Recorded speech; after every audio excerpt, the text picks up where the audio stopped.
Got to do one more poetry book here in National Poetry Month, April, and I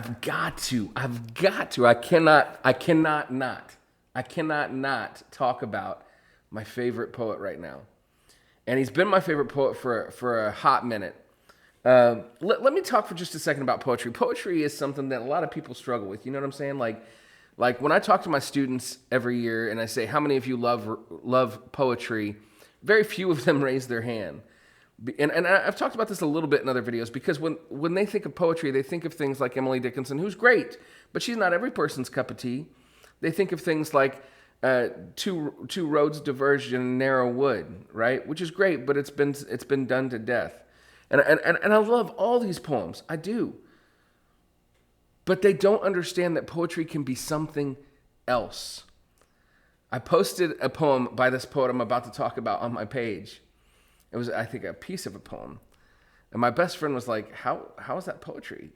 Because he's never been exposed to that kind of poetry before. This is a poet, I think, not only do you want to read his work, but you want to watch his. Go on YouTube, watch his videos. Because the power is in the words, but man, this guy knows how to present those words. So check him out. Okay, I got to get on the page here. I got to talk about the book. I'm going to gush for a bit here. I want to talk to you about Rudy Francisco's I'll Fly Away. Now, I've talked before about Rudy Francisco's Helium. It was my favorite poetry book when it came out.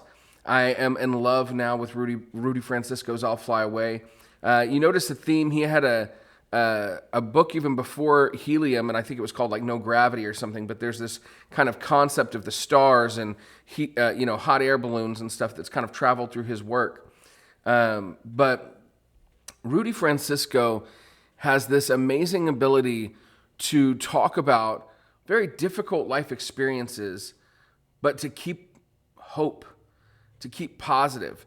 Literally right before I did this video, I watched him present his poem, Drowning Fish. And in that video, he talks about this real life experience where a bunch of fish drowned because there wasn't enough oxygen in the water. And he talked about how sometimes we can feel that way. And this is his way of talking about depression. And it was tough, man. There's a part where he's talking about how heavy it feels and how when people come up to you and say you look tired, it's hard to even want to find the words to explain how you're feeling. But in the end of the poem, he comes back to hope. And that's something that's really hard for a lot of people. And I don't fault people who can't, but I love that Rudy Francisco can. He wrapped up the poem Drowning Fish, with this line that the other day he came across a run-on sentence. And he looked at it and he said, it could have just ended there, but it found a reason to keep going. And he said, I thought to myself, same.